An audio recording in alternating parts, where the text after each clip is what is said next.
Hi everyone, welcome back to the channel. Today I want to talk about a question that I've been thinking about a lot while playing Pax Dei. What makes a social sandbox actually social? Most MMO players think the solution to a dying game is simple. More content, more quests, more dungeons, more bosses, more zones, more things to do. And when a game starts struggling, the answer is almost always the same. The game needs more content.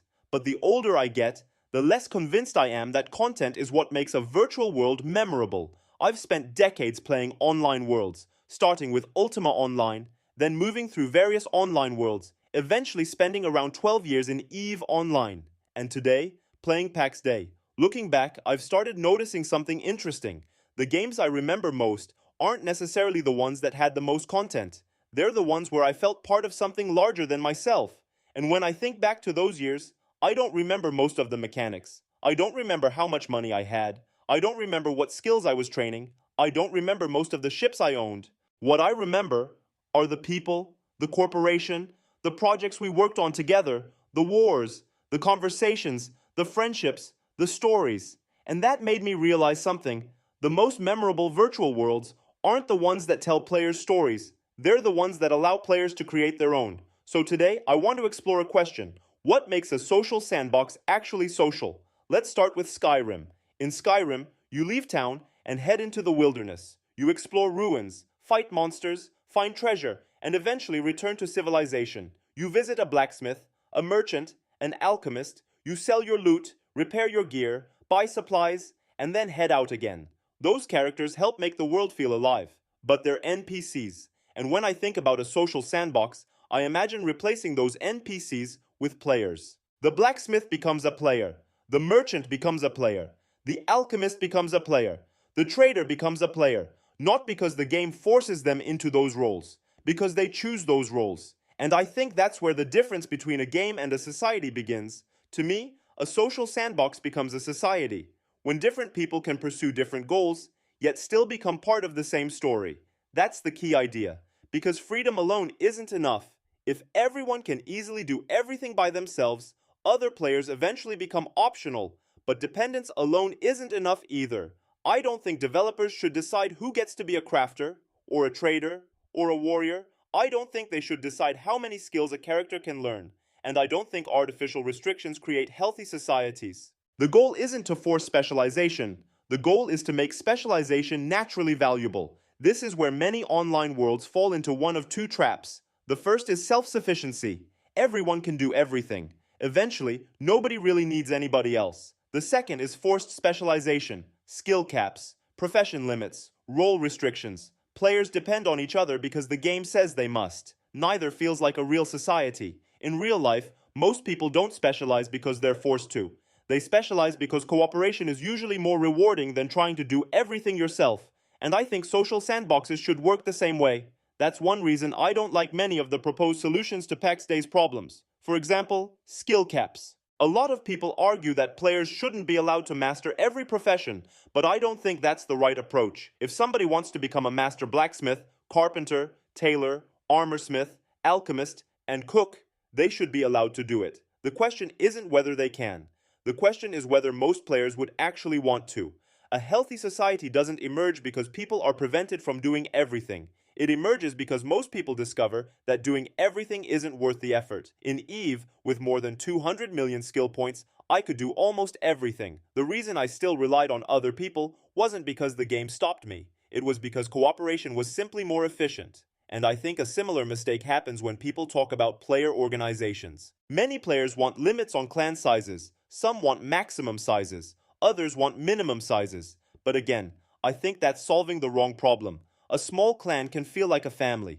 Multiple clans can form tribes. Tribes can build alliances. Alliances can grow into societies. And those societies may choose to cooperate, trade, compete, or fight. Not because developers designed a specific social structure, because players discovered common goals or conflicting ambitions. That's how real societies emerge, and I think social sandboxes should allow the same process to happen naturally. The goal shouldn't be to control how organizations grow. The goal should be to provide the tools that allow them to evolve. Permissions, delegation, trust, shared resources, diplomacy, because societies aren't built from restrictions. They're built from relationships. And this brings me to Pax Dei. Despite all its flaws, Pax Dei still interests me because it's trying to create a world rather than a theme park, a place where players can define who they are, a place where players can create their own stories. And I think many discussions about Pax Dei focus on symptoms rather than causes. Take crafting progression. One of the most common complaints is that crafting is too slow, but I see the problem differently. I don't think crafting is too slow. If anything, I think the world still gives players too many reasons to do everything themselves, when everyone feels they need to be a gatherer, a crafter, an explorer, a builder, a trader, and an adventurer. The world isn't creating interdependence, it's creating self-sufficiency. And self-sufficiency is the enemy of a social sandbox. Another common complaint is that players craft huge amounts of useless items just to gain skill levels. And that's true, but I don't think the root problem is the progression system itself. I think the problem is that the economy is incomplete.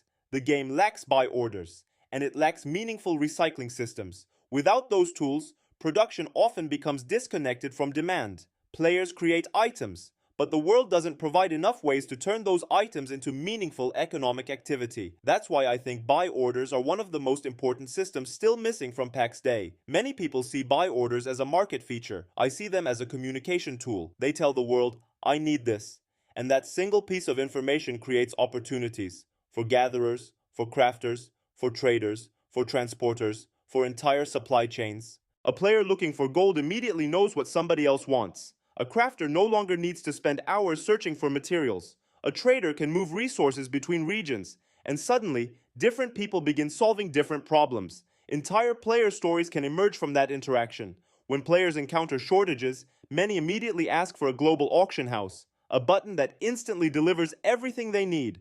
But I think that would remove a huge part of the game. A social sandbox shouldn't eliminate distance. It should make distance meaningful. Buy orders create opportunities for traders. Pack animals create opportunities for transport. Regional markets create opportunities for commerce. A global auction house solves the problem. A social sandbox creates gameplay around the problem. The same applies to travel. Many players ask for more fast travel options, teleportation to friends, teleportation directly to player plots, or simply the ability to move around the world instantly. And I understand why. Nobody wants travel to feel like a chore. That's a legitimate concern. But I think this is another example of solving a problem by removing gameplay. Distance is one of the most important resources in a virtual world. When distance matters, entire economic systems become meaningful. Trade gains value, transport gains value, logistics gains value, regional specialization gains value, because moving people and goods through the world requires effort. When distance stops mattering, many of those opportunities disappear. That's why I think the goal isn't to bypass distance, but to create interesting reasons to travel. Systems like regional trade, caravans, and logistics can turn travel into an opportunity instead of an inconvenience, just like a global auction house removes the need for traders. Unrestricted fast travel removes the need for much of the world between two locations. And I think social sandboxes are at their best when the journey creates stories just as valuable as the destination. But my favorite example isn't economic, it's geographical. Imagine that tomorrow the developers add a new province. In most MMOs, that means a new zone ready to be consumed. Players arrive, explore it, complete its content, and eventually move on. But a social sandbox could do something much more interesting. Imagine a true frontier, a wilderness waiting to be discovered. The Petra Maya shrines are hidden. They don't appear on the map. Nobody knows where future home valleys will emerge. Players must explore, map the land, discover forgotten ruins, rebuild ancient stelae, establish supply routes, transport resources, protect expeditions, and eventually locate and restore a Petra Maya. Only then does a new home valley become available for settlement, not because the developers unlocked it, because the players made it possible. Think about how many different people become important in that story. An explorer discovers the shrine, a clan organizes the expedition, gatherers collect resources, crafters produce tools and equipment, traders establish supply routes, builders create the first settlement. Everyone contributes differently, but everyone becomes part of the same story. And that's exactly what a social sandbox should do. Suddenly, every server tells a different story. Who found the valley first? Who rebuilt the shrine? Who supplied the materials? Who protected the workers? Who controlled the trade routes? Who became the first settlers? Those stories would be different everywhere. Not because developers wrote different narratives, because players made different choices. That's not content being consumed. That's history being created. And this doesn't mean adventures exist to serve crafters. Or crafters exist to serve adventurers? Quite the opposite. The goal isn't to make players support somebody else's story. The goal is to make their own story matter. When an adventurer discovers a rare resource in a dangerous dungeon, they're pursuing their own goals. The crafter simply gives that achievement additional meaning. The same is true in reverse. Everyone follows their own path. The magic happens when those paths intersect. And maybe that's the answer to the question. What makes a social sandbox actually social? It's not crafting, it's not PvP, it's not housing, it's not markets, it's not even freedom alone. A social sandbox becomes social when different people can pursue different goals, yet still become part of the same story. When the explorer, the crafter, the trader, the builder, the warrior, and the organizer all matter to one another, not because the game forces them to, because the world makes their choices meaningful. The best social sandboxes don't tell players who they are. They don't define their role, they don't define their organization, and they don't define their story. Instead, they create a world where those things can emerge naturally. Because the goal isn't to create content. The goal is to create a world where different people can pursue different goals, yet still become part of the same story. Because content can be added by developers, but a social sandbox can only be created by players. Content is consumed, but history is created. And maybe that's the real difference between a game and a social sandbox. Not how much content exists, but how much of the story belongs to the players. Thank you for watching. Maybe I'm wrong. Maybe social sandboxes don't need any of this. Maybe players really do want instant access to everything, fast travel everywhere, global markets, less dependence on other people, and maybe that's the direction most MMOs will continue to follow. But personally, that's not the world I'm looking for. I'm looking for a world where different people can choose different paths and still become part of the same story.